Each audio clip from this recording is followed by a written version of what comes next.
नमस्कार मित्रांनो, स्पर्धा परीक्षा मराठी या चॅनलमध्ये आपले स्वागत आहे। एप्रिल महिन्यातल्या चालू घडामोडीवरचा हा आपला 10वा व्हिडिओ आहे। यापूर्वीच्या सगळ्या व्हिडिओच्या लिंक खाली डिस्क्रिप्शन बॉक्समध्ये दिलेला आहे, त्यावर क्लिक करून तुम्ही यापूर्वीचे सगळे व्हिडिओज पाहू शकता। व्हिडिओ आवडले तर व्हिडिओला लाईक करा, चॅनलला आत्तापर्यंत सबस्क्राईब केलं नसेल तर चॅनलला सबस्क्राईब करा। आता आपण आजचा व्हिडिओ सुरू करूया। आजचा आपला पहिला प्रश्न आहे, रशियाचा सर्वोच्च नागरी सन्मान order of Saint Andrew the apostle नुकताच खालीलपैकी कोणाला जाहीर झाला आहे? उत्तर आहे पर्याय क्रमांक 1 नरेंद्र मोदी। भारताचे पंतप्रधान नरेंद्र मोदी यांना त्यांनी भारत व रशिया या दोन देशांमधील परस्पर संबंध सुधारण्यासाठी दिलेल्या योगदानासाठी रशियाने नुकताच त्यांना हा पुरस्कार जाहीर केलेला आहे। हा रशियाचा एक सर्वोच्च असा नागरी पुरस्कार किंवा सन्मान असून हा पुरस्कार जवळपास 17व्या शतकापासून दिला जातो आणि नुकताच हा भारताचे पंतप्रधान नरेंद्र मोदी यांना जाहीर झालेला आहे। हा रशियाचा पुरस्कार आहे। मॅपमध्ये बघा, हा आहे रशिया। रशियाची राजधानी आहे मॉस्को। रशियाचे सध्याचे प्रेसिडेंट आहेत व्लादिमीर पुतिन आणि रशियाचे सध्याचे PM आहेत दिमित्री मेदवेदेव।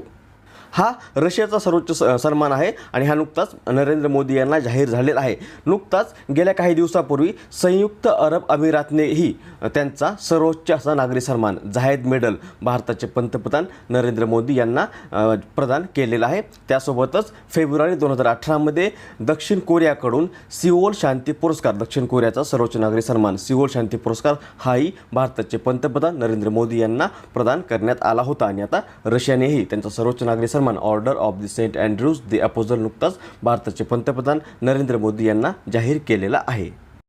पुढचा प्रश्न, IPL मध्ये 100 सामने जिंकण्याचा विक्रम खालीलपैकी कोणत्या कर्णधाराने केला आहे? उत्तर आहे पर्याय क्रमांक 2 MS धोनी। MS धोनीच्या नेतृत्वाखालील टीमने नुकताच IPL मध्ये 100 एकदिवसीय सामने जिंकण्याचा विक्रम केलेला आहे आणि असा विक्रम करणारा MS धोनी हा पहिलाच कर्णधार ठरलेला आहे। उत्तर आहे पर्याय क्रमांक 2।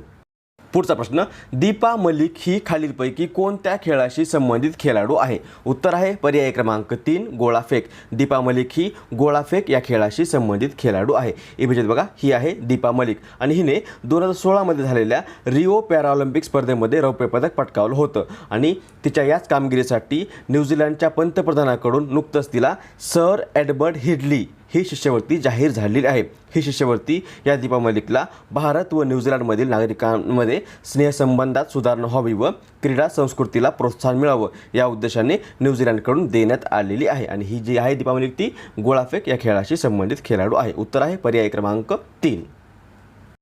नेक्स्ट, संयुक्त राष्ट्राने नुकत्याच प्रसिद्ध केलेल्या अहवालानुसार 2010 ते 2019 या काळात भारताच्या लोकसंख्येत डॅश डॅश इतकी वाढ झाली आहे। उत्तर आहे पर्याय क्रमांक 1.2%। संयुक्त राष्ट्रसंघाने किंवा संयुक्त राष्ट्राने नुकताच एक अहवाल प्रसिद्ध केलेला आहे आणि त्या अहवालामध्ये 2010 ते 2019 या कालावधीमध्ये भारताची लोकसंख्या 1.2% वाढ झाली आहे किंवा वाढलेली आहे असं सांगण्यात आलेलं आहे आणि याच अहवालामध्ये भारताच्या सध्याची लोकसंख्या 136 कोटी असल्याचंही नमूद केलेलं आहे।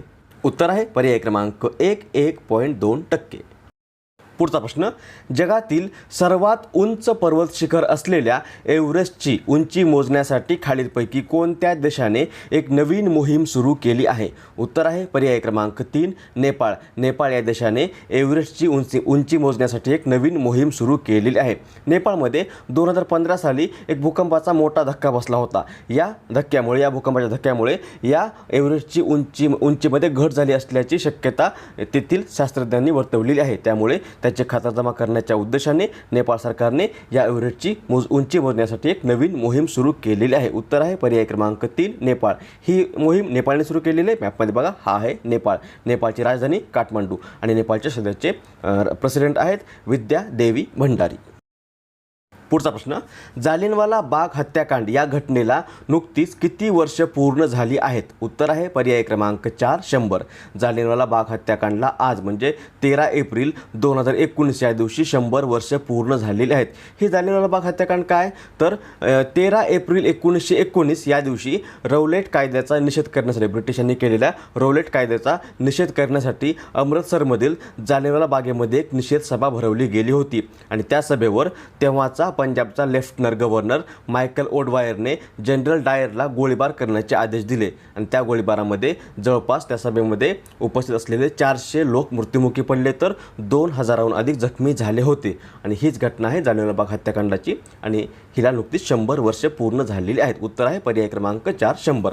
इथे आपला अजून एक महत्त्वाचा प्रश्न तयार होतो जो आपण मागच्या व्हिडिओमध्ये पाहिला होता। एक चित्रपट येतोय शहीद स्वातंत्र्य सैनिक उधम सिंग याच्या जीवनावर आधारित। चित्रपटाचं नाव आहे उधम सिंग आणि या चित्रपटामध्ये उधम सिंगची भूमिका साकारत आहे विक्की कौशल। हा उधम सिंग कोण आहे तर तेव्हाचा म्हणजे जालियनवाला बाग हत्याकांड ही घटना घडली तेव्हाचा पंजाबचा लेफ्टनंट गव्हर्नर होता मायकल ओडवायर आणि याच मायकल ओडवायरचा 1940 मध्ये इंग्लंडमध्ये या उधम सिंगने खून केला होता जालियनवाला बाग हत्याकांडाचा बदला घेण्याच्या उद्देशाने आणि याच उधम सिंगच्या जीवनावर आधारित चित्रपट येत आहे उधम सिंग आणि या उधम सिंगच्या चित्रपटामध्ये उधम सिंगचा रोल साकारत आहे अभिनेता विक्की कौशल। याच विक्की कौशलने उरी द सर्जिकल स्ट्राईक या चित्रपटामध्ये ही महत्त्वाची भूमिका बजावली होती। आणि आता आपला जो मूळ प्रश्न आहे जालियनवाला बाग हत्याकांडाला नुकतीच 100 वर्ष पूर्ण झालेली आहेत। उत्तर आहे पर्याय क्रमांक 4।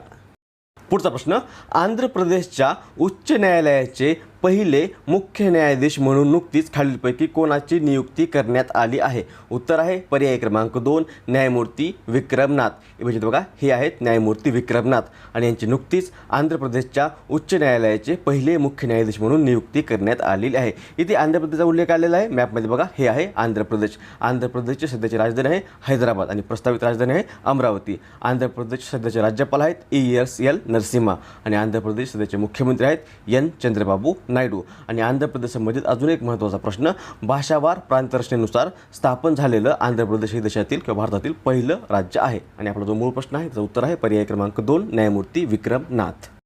पुढचा प्रश्न बेंजामिन नेतन्याहू हे खालीलपैकी कोणत्या देशाचे पंतप्रधान आहेत। उत्तर आहे पर्याय क्रमांक 2 इस्रायल। बेंजामिन नेतन्याहू यांनी नुकतीच इस्रायलमध्ये झालेल्या पंतप्रधान पदाची निवडणूक जिंकली आहे आणि ती आता 5व्या वेळेस या इस्रायलचे पंतप्रधान होणार आहेत। उत्तर आहे पर्याय क्रमांक 2 इस्रायल। मॅपमध्ये बघा हे आहे इस्रायल। इस्रायलची राजधानी आहे जेरुसलम आणि इस्रायलच्या पंतप्रधानपदी नुकतीच बेंजामिन नेतन्याहू यांची नियुक्ती किंवा निवड करण्यात आलेली आहे। उत्तर आहे पर्याय क्रमांक 2। आणि आता कालच्या व्हिडिओमध्ये विचारलेल्या प्रश्नाचं उत्तर। कालच्या व्हिडिओमध्ये आपण प्रश्न विचारला होता विस्डेनकडून देण्यात येणारा T20 क्रिकेटमधील सर्वोत्तम खेळाडू हा पुरस्कार नुकताच खालीलपैकी कोणाला जाहीर झाला आहे।